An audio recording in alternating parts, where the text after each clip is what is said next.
এটাতে আমার খুবই পরিচিতি। সেখানটায় প্রচুর পরিমাণ পাট হয়, পেঁয়াজ হয়, সব মানুষের মধ্যে দারুণ সম্পর্ক।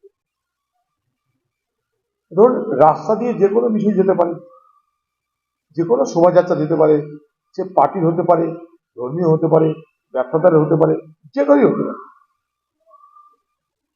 রাস্তা দিয়ে যাওয়ার অধিকার সকলের আছে।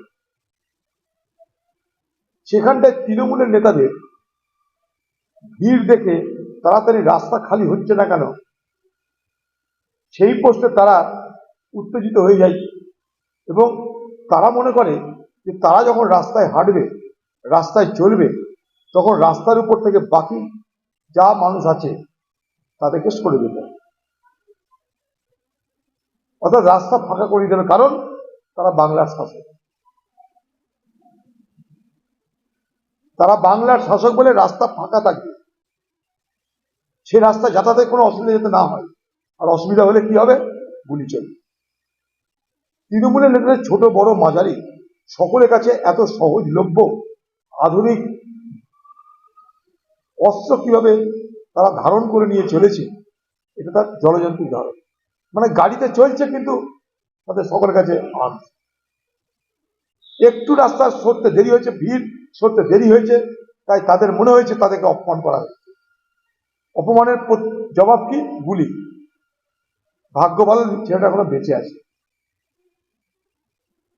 আমি কালকেও বলেছি, আজও বলছি, এই ঘটনার পূর্ণাঙ্গ তদন্ত করে অপরাধীকে চিহ্নিত করে শাস্তি দেওয়ার ব্যবস্থা করা। পাশাপাশি এটাও বলতে চাই নওদার মানুষকে, যে কোনো ঘটনাকে সাম্প্রদায়িক রং লাগিয়ে সাম্প্রদায়িক বিভাজন বা উত্তেজনা তৈরির চেষ্টা যদি কেউ করে, সেই প্রচেষ্টায় আপনাকেও পা দেবেন না, সেই ফাঁদে আপনাকেও পা দেবেন।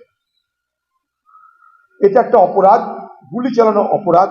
সাধারণ মানুষের উপরে গুলি চালিয়ে যে অন্যায়টা করেছে সেটা একটা অপরাধ।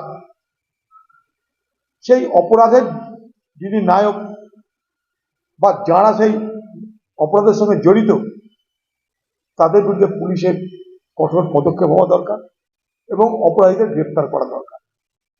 অপরাধীদেরকে চিহ্নিত করুন, কিন্তু সমস্ত কিছুকে গুলিয়ে দেওয়ার জন্য অপরাধী এবং আজকের সরকার সবকিছুকে গুলিয়ে দেওয়ার জন্য এবং সেই গুলিয়ে দেওয়ার রাজনীতি করে অন্য কোনো দল সুবিধা নেওয়ার জন্য সাম্প্রদায়িক রং লাগাতে পারে, আপনারা সেই ফাঁদে পা দেবেন না।